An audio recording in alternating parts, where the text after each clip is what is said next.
welcome back. Well, did you know that an estimated 1 in 3 Canadians will develop shingles in their lifetime, with people over 50 accounting for more than 2/3 of all cases? Yeah, well, my dad's one of them. He's had shingles for the last 3 months. It has been awful.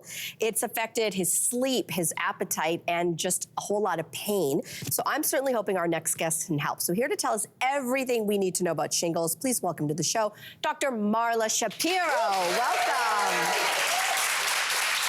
Okay, so I didn't know a whole lot about shingles before my dad's experience, and I'm sure I'm not alone. So let's break down the basics. So what is it? How do you get it?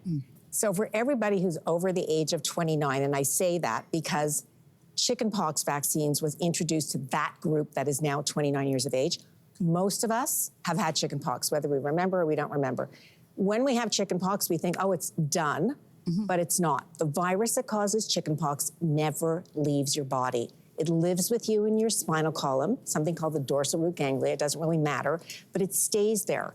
And then years later, it can reactivate, replicate, travel down the nerve into an area of skin, typically neck, thorax, chest. Your dad is? Torso. Torso, very common.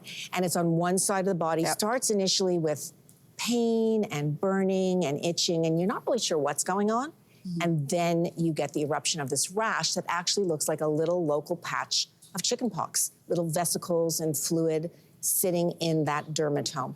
But it can happen anywhere. It can happen also on your face, involve your eyes. That's called herpes zoster ophthalmicus. Remember when Justin Bieber got it? Yeah. It involved his ear, and he had transient deafness and facial paralysis. So it can be quite nasty. Wow, I had no idea. All right, so what are the signs and symptoms of shingles? So usually it's that sensation that something's going on, burning or itching or really severe pain in a particular area. People often wonder, what have I done? Have I hurt myself in some way? And then there is the eruption of the rash. And that generally is what gets people running into the office. Oh, okay. So here's how little I knew about shingles. I thought because I'd had chickenpox in the past that I was somehow like protected from it. And in fact, it's the exact opposite. I'm more vulnerable as a result, correct? Right, you have to have pre-existing chickenpox for the virus to be living with you. But you're not alone in thinking that at all. A lot of people think, if I've had a viral, like measles, for example, one and done. This is not the case. This is not a new illness as much as a reactivation of the virus that's been living within your body. Okay. Got it. So how much so what are sort of the kind of factors that make you more vulnerable to it, besides having a history of it? And also, is stress a contributing factor?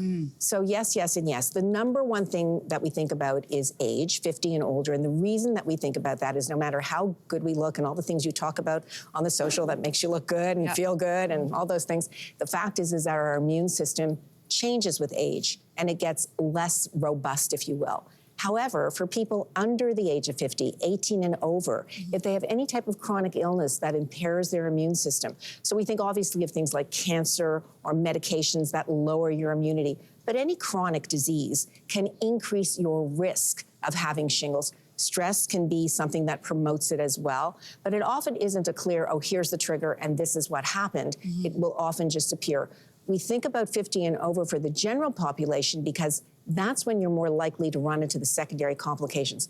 Your dad, his case of shingles itself, the virus and the rash is gone, but he's left with post-herpetic neuralgia, the pain in the nerve that's going on, and that's a dreaded complication. There are other complications.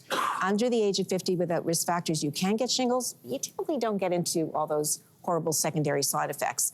18 and over with immune compromise, all those things that we mentioned before, again, you can end up with secondary complications. Wow. Oh, and I saw on that list family history. Yeah, so Are you talking to me? I'm talking to you, girl. I'm sorry to break it to you, but having a first-degree family person, like a mother or a father, really increases your risk of shingles. Okay. I'm thinking my mom had it a few years ago, so I'm just thinking about you're in our circle. Okay, so I'm there too. Yeah, and if you have more than one first-degree relative, like an aunt, a cousin, an uncle, that increases it even more. So family history tells us something about it.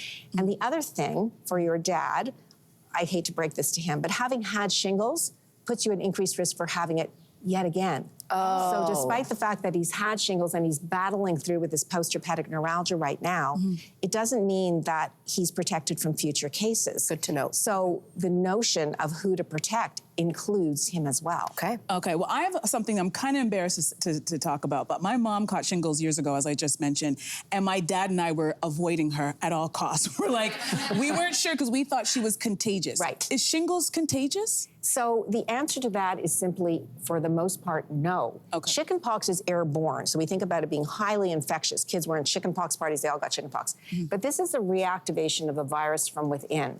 So if you've never had chickenpox and you would have touched the fluid within your mom's rash, that could have put you at increased risk. But it's not airborne. So if you were sitting with her, taking care of her, it doesn't really put you at increased risk whatsoever. Okay. Good to know. So it's important to understand. So how long does it last? And like I said, Dad's in month 3. Yeah, so this is not good because typically we think of the initial eruption with the pain and the rash and the burning, 10 to 14 days. And if you're lucky enough, it goes away and you're done, right?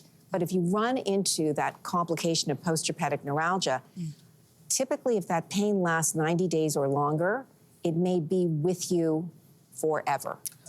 Wow. I know, and that's an awful thing to think about, but the longer you have it, the more likely it is not to go away.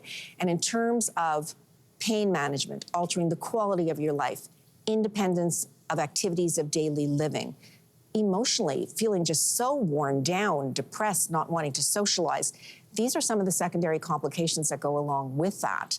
And postherpetic neuralgia is one of the most common complications. Other complications that are rare, 1 in a million can actually die with this disease, so we don't think of it as having high mortality.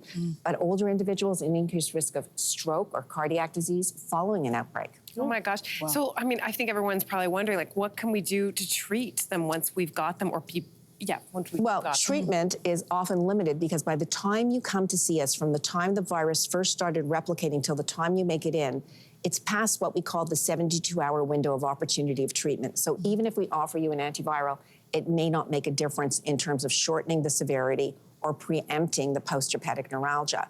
So treatment is often not as good as we'd like it to be. Got it. All right, so let's talk about prevention. What can we do to protect ourselves against developing shingles? The key, vaccination, vaccination, vaccination. Anybody over the age of 50, it's a 2-shot series. Anybody over the age of 18 who's at increased risk with impaired immunity, vaccination. And I know everybody's tired of vaccines, but this really is a game changer in terms of preventing shingles. All right, so where do we get vaccinated and how much does it cost? Vaccinate your primary care doctor or healthcare provider. You can talk to your pharmacist about it. For most Canadians between the ages of 65 and 70, it's covered by the provincial healthcare plan. There are different coverage for Indigenous, different coverage for our vets. So get the information, start with your primary care doctor. Am I at risk? Should I get a vaccine? When should I get a vaccine? Should I be getting one? I would be thinking about it, absolutely. As you approach 50 for sure, but with that family history, it's worth having the conversation. That means me too, right? Okay. You're in check. Okay, thank you. No, but yes, I think it's a conversation we all should be having. Am I at risk and what can I do to prevent? Because prevention, as they say, it's worth everything. Dr. Marla, this is eye-opening. Thank you so much for this great information. Really, truly, thank you. Hope you're watching, Dad. We'll be back right after this. Hey there, what did you think? Drop your comments below and join the conversation. And don't forget to like and subscribe so you can find more on everything from food and fashion to pop culture and current events. See you soon.